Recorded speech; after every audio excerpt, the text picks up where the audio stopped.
Hello, welcome to the Basketball Soapbox. I'm your host, Daniel Daly. Thank you for joining me right before Christmas, right before the holidays. I was sick last week, so I didn't get to talk on a couple of topics, but I'm going to talk on a couple of topics right here, right now. Um, I'm going to be talking about the Draymond Green suspension that happened right when I got sick, so I wasn't able to talk about that, as well as a look to the NBA Christmas Day games, which is always awesome. Can't wait for that time of the year. It's usually a good checkpoint for the middle, for the first part of the season, to look back and look ahead at the games here.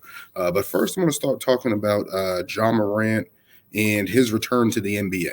Ja Morant has suffered a 25-game suspension, of course, for showing firearms.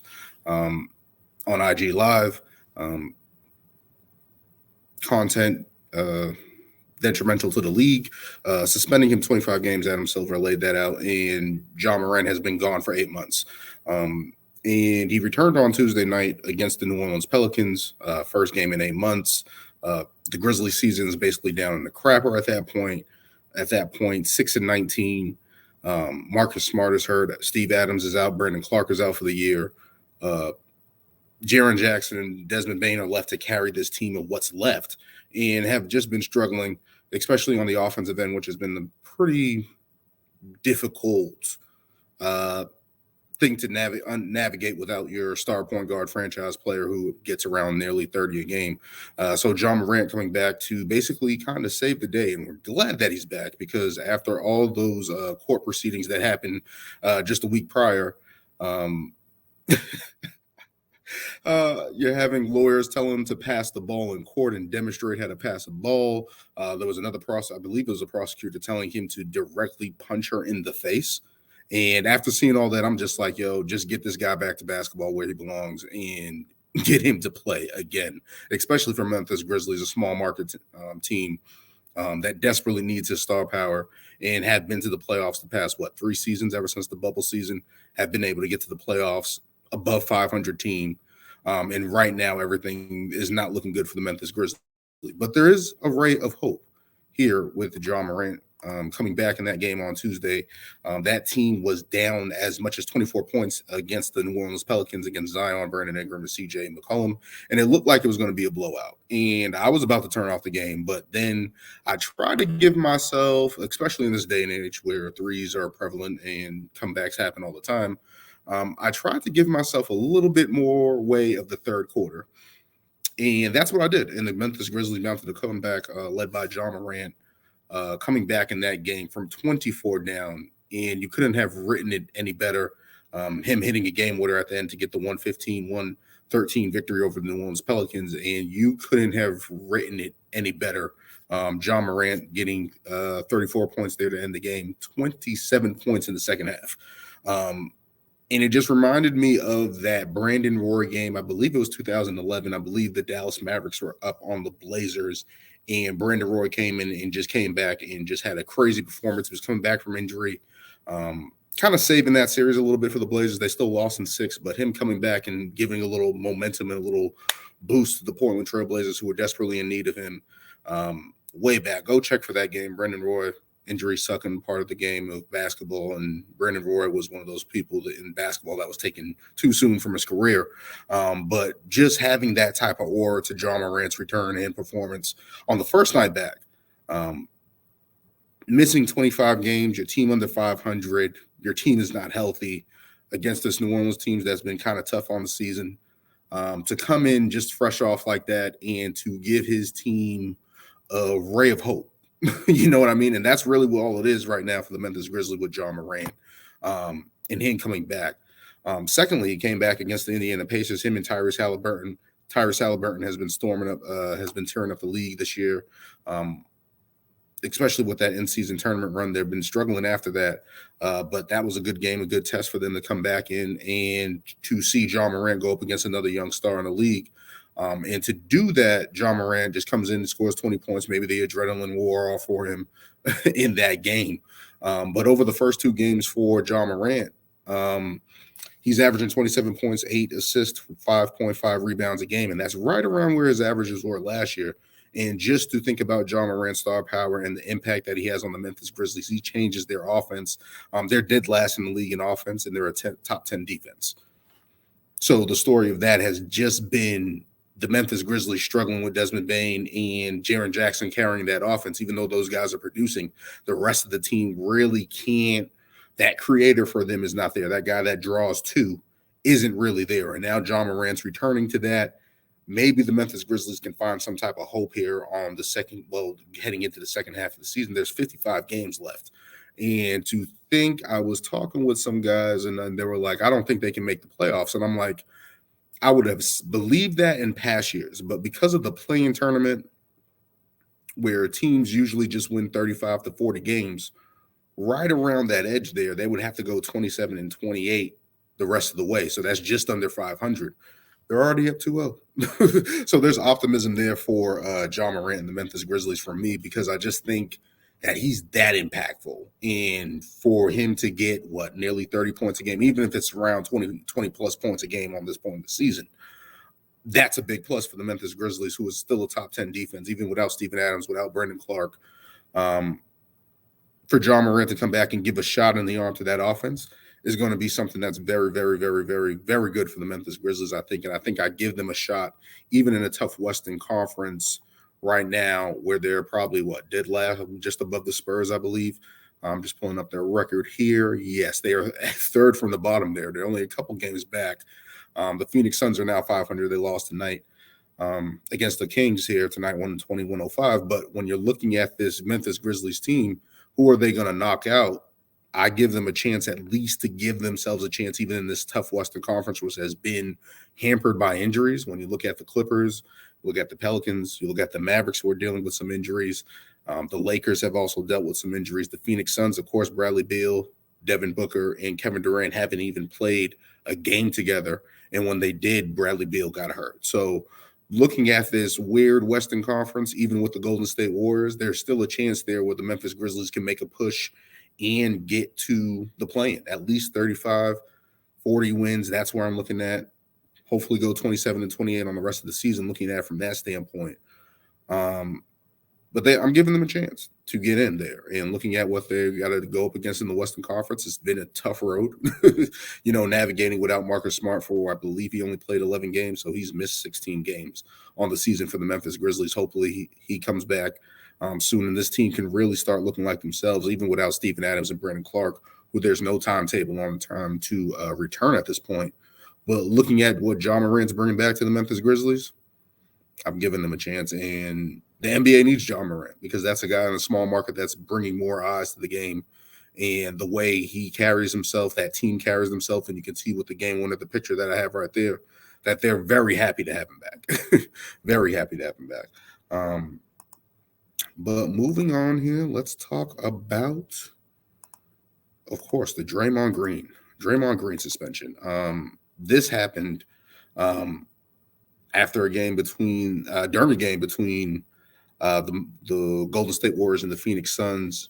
Yusuf Nurkic and Draymond Green got into it a little bit, and Yusuf Nurkic was grabbing him at the hip a little bit, but nothing too excessive, right? Like nothing like it was like back in the day where they're slapping their hands or anything like that. He was tugging a little bit, but nothing crazy. And Draymond Green said he tried to sell the call, overhand rights Yusuf Nurkic, and sends him down to the ground. And after all the stuff that has been happening with Draymond Green over the past couple of years, just a couple of weeks ago, choking Rudy Gobert after altercation with Klay Thompson, and I can't.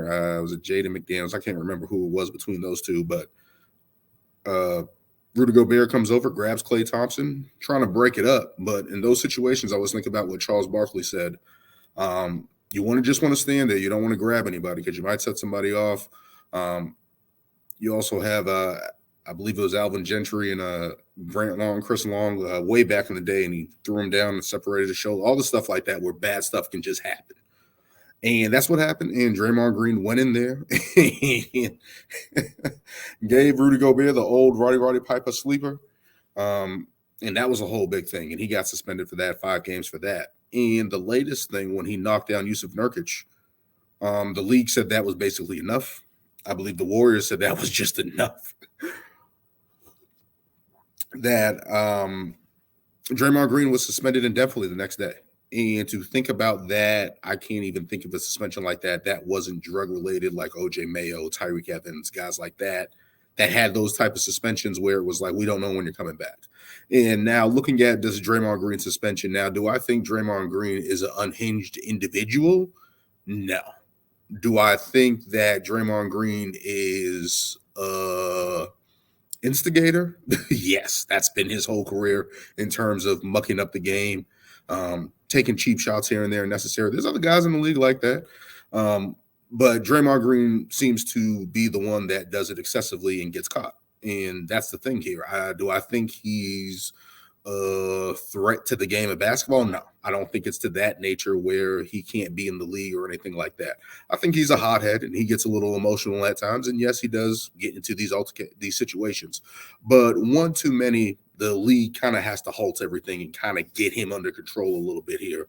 Because at this point, it's getting to the point where the league has tried to get away from that type of behavior where somebody's going to punch him in the mouth. And that's pretty much it. If this was the 80s and 90s and stuff like that, a fight would have already broken out. We know that. We know that. Even in the mid-2000s, something would have happened. But over these last altercations, no one's trying to get thrown out of the game. No one's trying to get suspended. No one's trying to lose money. But it's getting to that point where Draymond Green keeps getting into these situations that somebody's going to put hands on him. And that's not to say that Draymond Green is going to be a punk and not try to go back at them or try to fight them or joust with them or anything like that, because I don't think Draymond Green's a punk in any situation. What people are saying, what he is, and all this other stuff, like he's targeting European players and all that stuff. Yeah, there's a little part of that or whatever the case may be, but he's going after guys he don't like or people he feel like are taking advantage of his teammates in those certain situations, or he's just being clumsy. Whatever the case may be, I do think it's a part of him coming to mortality, right? And when you look at the Golden State Warriors, they were struggling. And you look at where Draymond Green is at in his career, he's older. Yes, he does. He did get that contract and stuff like that, but you are older. Teams are kicking your ass, and you might get frustrated. And I think it's something that Charles Barkley alluded to when you're getting old and you're starting to get to that point where these young guys are kicking your ass, that you start to be a little bit more pissed off. Like, man, I still got it. I got this.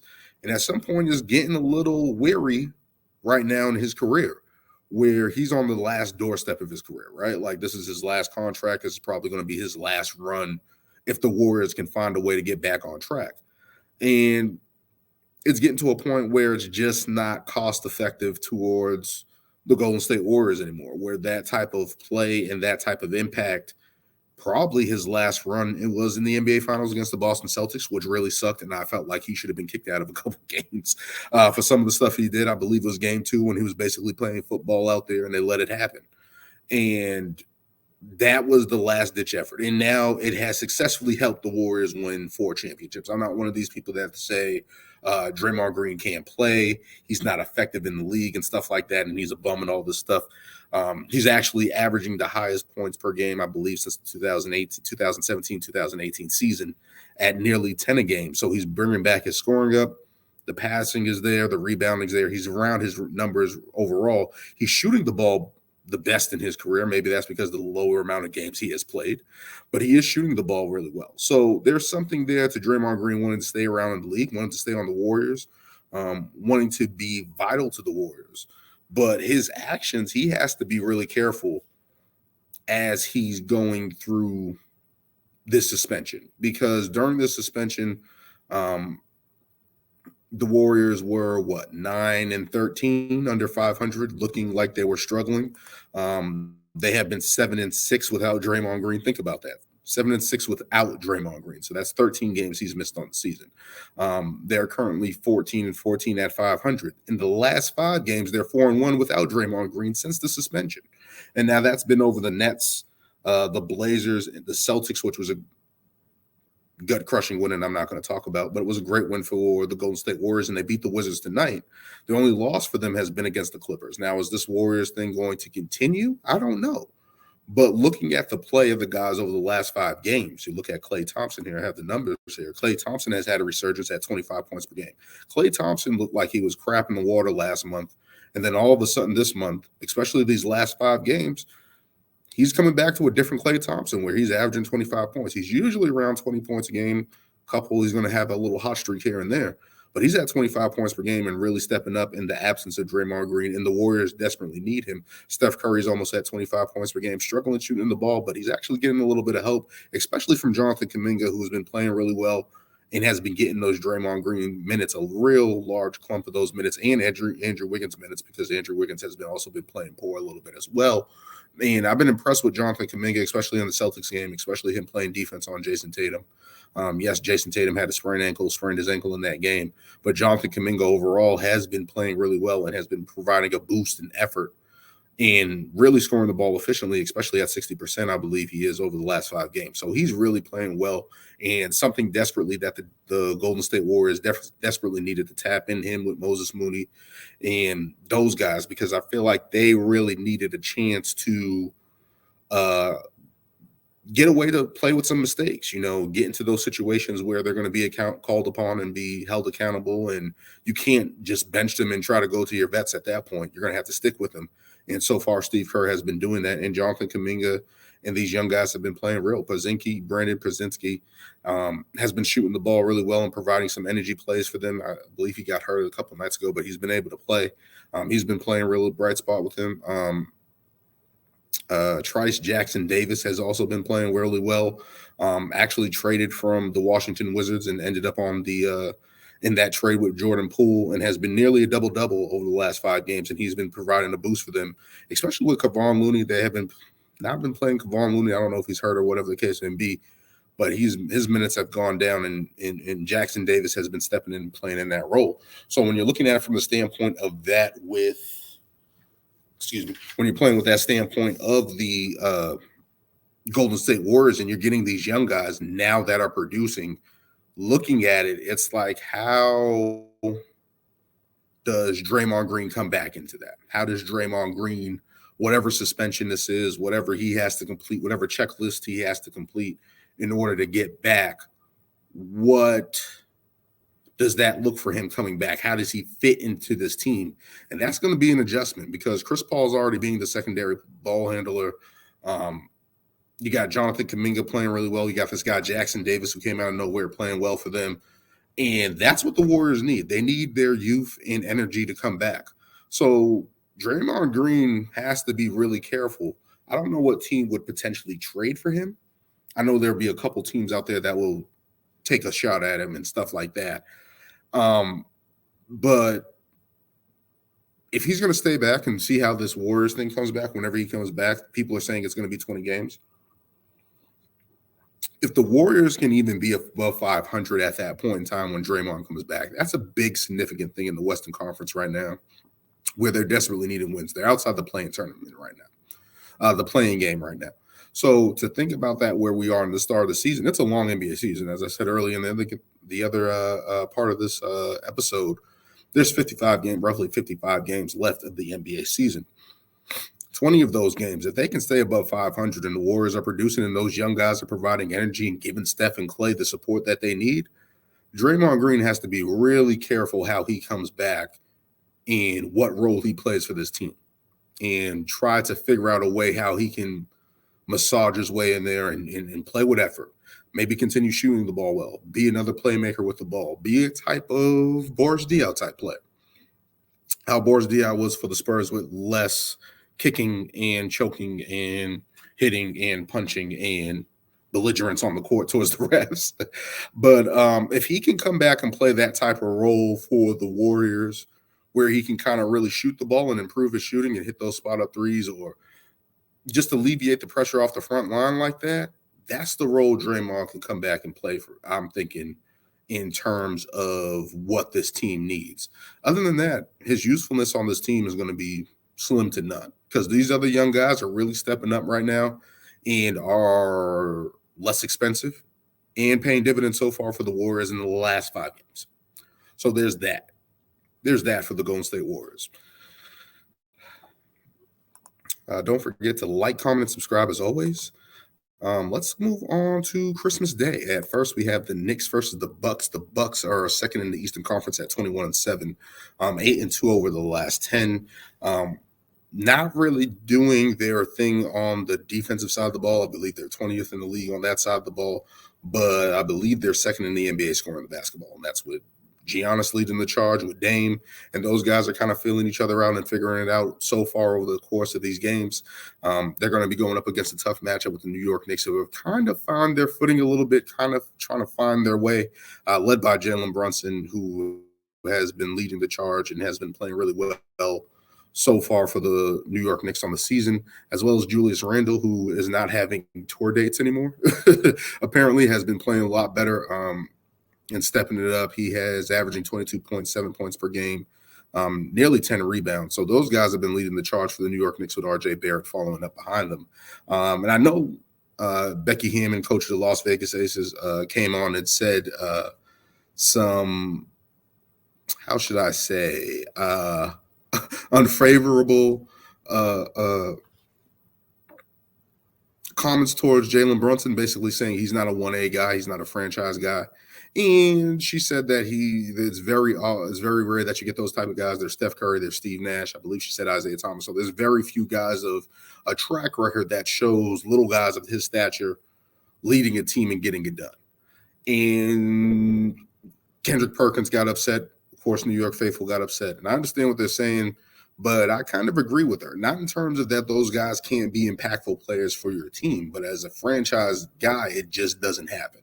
And when you look at the Eastern Conference, you got Jason Tatum, you got Giannis Antetokounmpo, you got Joel Embiid, you got all these other guys that are at the top of the helmet for a reason, right? You got guys like Jimmy Butler as well.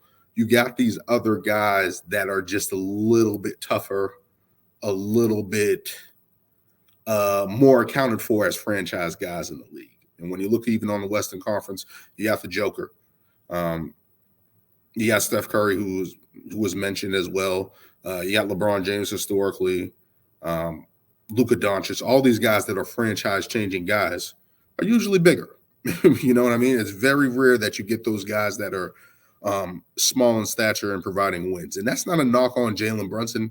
Jalen Brunson can be a Kyrie Irving type player. I believe that as in the NBA, he can be that type of player where a franchise guy who needs help, Jalen Brunson's that good support system, right? Like that's what Dallas did good when they had him with Luka Doncic, and they provided and we saw the instant regret that they had when he wasn't there. But now we have Kyrie Irving, you got Dante Exum playing well next to Luka Doncic. So there's that. But in terms of what Jalen Brunson brings to the table, efficient, he's going to be tough, he's going to get to the line, he's going to score, he's going to get buckets.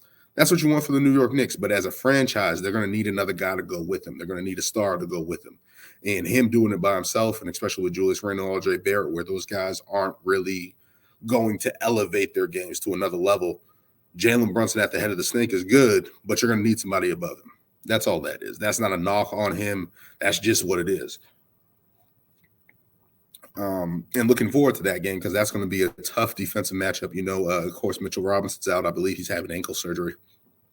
So that sucks for the Knicks. But you know the Knicks are going to try to bring it, and hopefully they can survive the onslaught of Giannis and Dame. And on Christmas Day, it's in Madison Square Garden. It's going to be the first game on Christmas. So it's going to be interesting to see how that game goes. Moving on to the next game, looking at the two past NBA champions, the Golden State Warriors traveled to Denver to face the Denver Nuggets. Nikola Jokic, Jamal Murray has been playing really well the last couple games since coming back. And the Nuggets have just been on cruise control, getting play out of a lot of guys out there.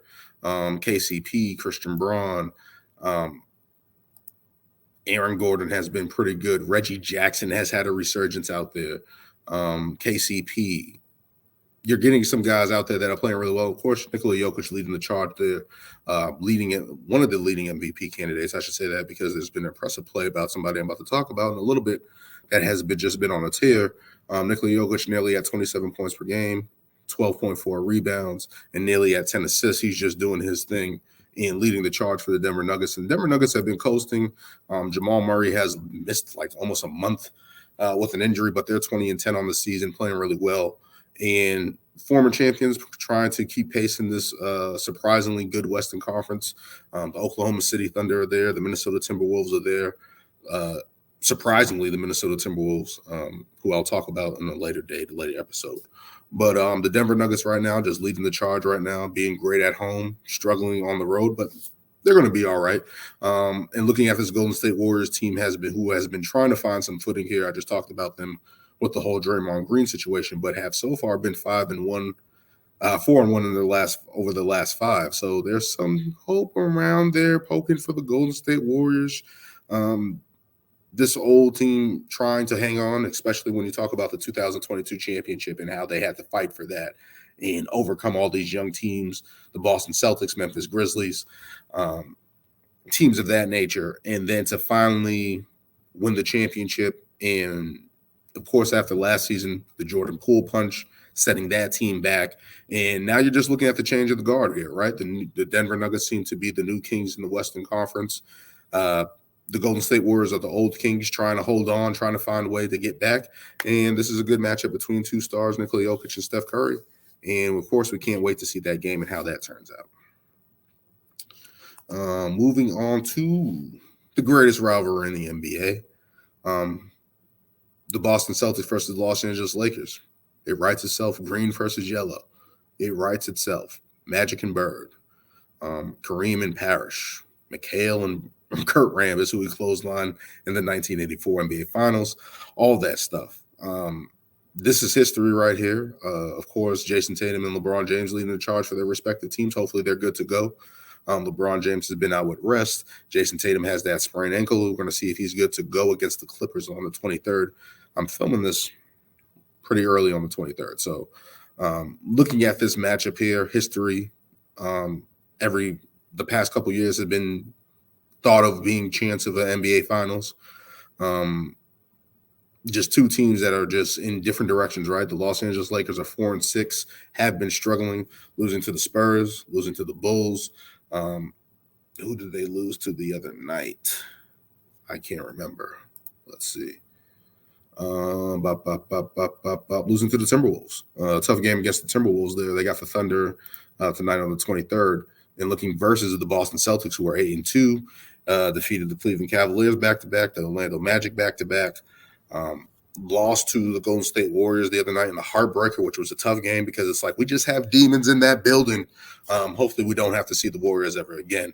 And we turned around and beat the Kings without Jason Tatum. So looking at it from that standpoint and looking at what the Celtics are rising, and hopefully they don't drop this game because I want the Celtics to kick the Lakers' ass. That's just what it is. As a Celtics fan, we want that to happen.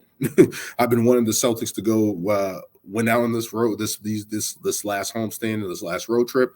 I said they were going to go 6-2, 5-3, depending on what happens. So far, they've been playing really well. They are 5-1 with 2 games left on this 8-game stint here that we've been looking at. So looking at it from that standpoint, looking at the Boston Celtics, who have just been kicking on all cylinders, Derek White has been able to just be this third star for the Boston Celtics in a way, filling in, really knocking down shots, shooting the ball well, upping his scoring tick. I believe he's nearly at 17 points per game. The 4th leading scorer on the team, with him and Drew Holiday providing havoc in the backcourt besides that game against Steph Curry, and just not able to slow him down. But these guys have been scoring, playmaking, doing everything, all the little intangibles that the Celtics really need, especially for their stars, Jason Tatum and Jaylen Brown. And then you add Porzingis, who's been able to stretch the floor and be able to be a third option, a rim protector. Loving what the Boston Celtics are doing right now. I just want to see, as I'm always going to say on these podcasts until it happens, I just want to see what happens with this bench. There's been a couple guys that have been playing, Quetta and Sam Hauser, and Peyton Pritchard has been seen to find his shot. So that's good for the Boston Celtics overall, and we're going to need them against the Los Angeles Lakers, who are looking to get bounced back, especially dropping off these last 3. LeBron James has been out. Anthony Davis has missed a game here and there. So it's going to be interesting to see what this rivalry brings again, and seeing, of course, the Lakers want a bounce-back game. And that's what I'm hoping that they don't do against the Boston Celtics. The Boston Celtics have been able to make things a little harder for themselves, as we've seen against the Golden State Warriors the other night, but hopefully they're able to put this Lakers team away, who was struggling, especially with D'Angelo Russell and Rui Hachimura and all these guys, and trying to find a constant rotation. Definitely a battle, though. That's going to be interesting to see how it plays out. Moving on to the Sixers and Heat.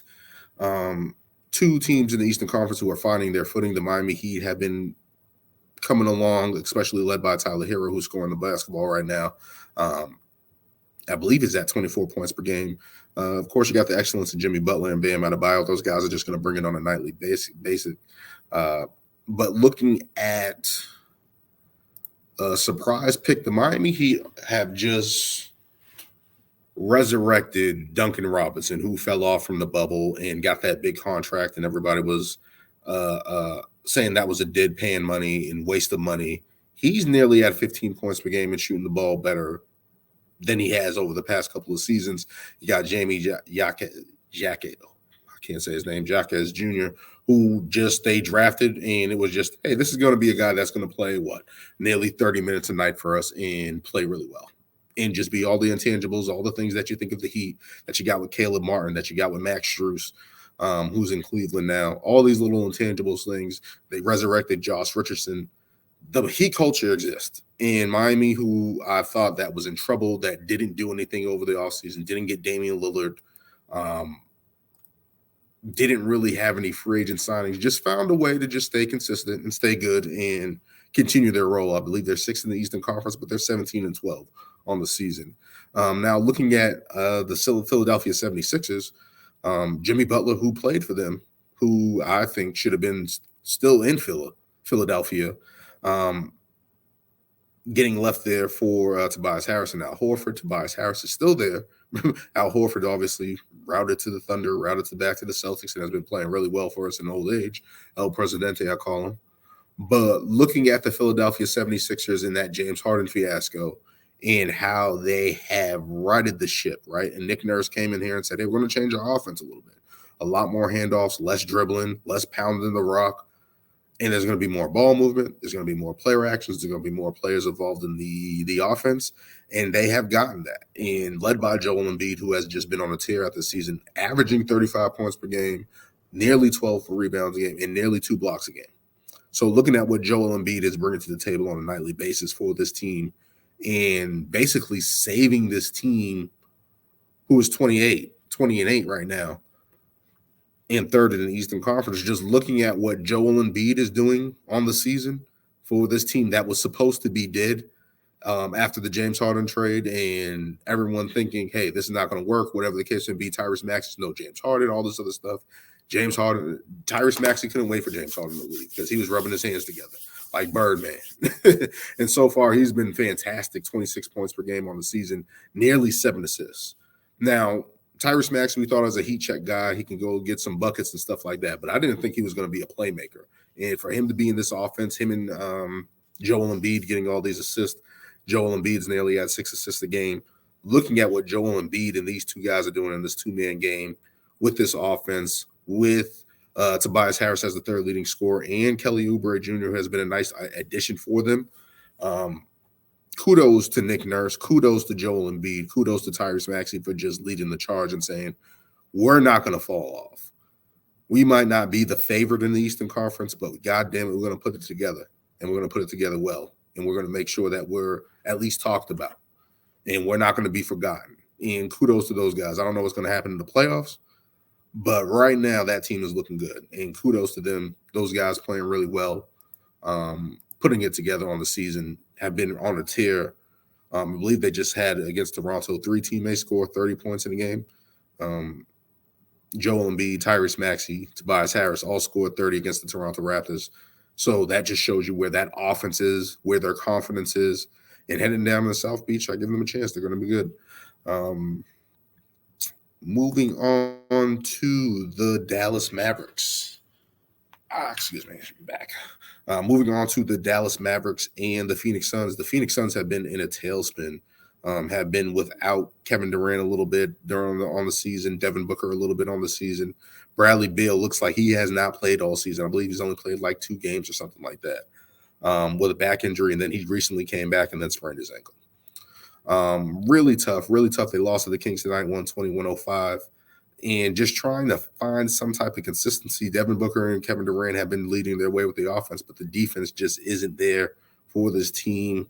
And you're trying to figure out what is going to happen. And I don't think Bradley Beal coming back is going to help them in that regard. So I don't know what options they have in terms of roster-wise. They're very limited. People have a lot of hope for Bol. I just don't see it for him on this team right now, and especially where a team that they need his punch, maybe need his length to provide some rim protection. He's barely getting in games, so they don't trust him to get in the game as well there. But yeah, they're really struggling just at 500, 14-14 on the season. Now, looking at the Dallas Mavericks, Kyrie Irving has missed some time, 23 points on the season, but led by, of course, Luka Doncic, 32.7 points per game, 8.4 rebounds, 9.1 assists, and leading the charge for this team, and has been playing really well. Tim Hardaway Jr. has been shooting the lights out for them. And you're just wondering if Dallas is going to make a trade at some point. And people have been saying Kyrie Irving to LA would suffice, and that has been the rumor mill that has been the deal on the table. And for the longest while, especially with D'Angelo Russell playing like crap, if I'm Dallas, I'm like, I'm not looking to do that. I'm looking to try to get Pascal Siakam or OG Anunoby from Toronto. I'm trying to get into Zion sweepstakes. I'm trying to figure out a different way rather than trying to just peddle Kyrie Irving to the Los Angeles Lakers, which was a pipe dream, and I just don't think is going to happen at this point in time. I just don't think that's going to happen, especially when he's playing well, when he's healthy, and when he's playing alongside Luka Doncic. So I just don't see Dallas doing that. And in this matchup, Dallas is playing really well. Luka Doncic, of course, they had that playoff series where Luka Doncic was looking Devin Booker in the eye and smiling up big. Everyone said the Suns had COVID and stuff like that, but Luka has been religiously kicking their ass. I believe that the Suns got the win the last time these two teams met last year. So looking at it from that standpoint is going to be interesting. You know, it's going to be tested between these two Western Conference teams. This has been a rivalry since Steve Nash, right? So Steve Nash got once a free agency, went to the Dallas Mavericks, went to the Phoenix Suns and turned around that team with Amari Stoudemire and Sean Marion. And Mark Cuban didn't want to pay him because after that matchup with the Spurs, I believe, what was it? Was that 2005 playoffs? Was that 2005 playoffs when that happened? And he didn't want to pay him and all that stuff. So that's stemming from that. These two teams have been going back and forth after each other since then. And to see it renewed and see it revived with all these different players, Western Conference matchup is going to be good. Christmas Day is going to be awesome, especially with all these games lining up here. And I can't wait. I can't wait to see all these games on Christmas Day. I'm going to be traveling, but it's going to be good. We have, 1, 2, 3, 4, 5 games slated on Christmas Day. A lot of interesting things happening in the NBA. And we're past the first quarter mark of the NBA. So I want to do a first quarter recap, maybe have some a guest on and talk about the league. And what their thoughts are around the league so far, because it's good to bounce those things back and forth off people. And look at some stuff around the league. Of course, with the first quarter going on, we got the Minnesota Timberwolves at the top of the Western Conference, the OKC being a surprise out there as well. Boston Celtics kicking ass. I love what they're doing so far. The Milwaukee Bucks and Philadelphia 76ers right there. The surprising Orlando Magic have been playing really good, led by Paulo Banchero. What's going on in Cleveland? A lot of injuries, broken jaw for Darius Garland. Evan Mobley's out a bunch of weeks. Donovan Mitchell has been out lately, and you're just wondering what's going to happen with that team because it just seems like they're stuck in mud. We'll see if Indiana can pick it up after their in-season tournament run. Looking around here, the Kings, seeing if they're going to make a trade. People have been talking about Keegan Murray, and I'm like, I don't think they're going to trade him. The Clippers, I'm going to give my thoughts about the Clippers at the quarter mark.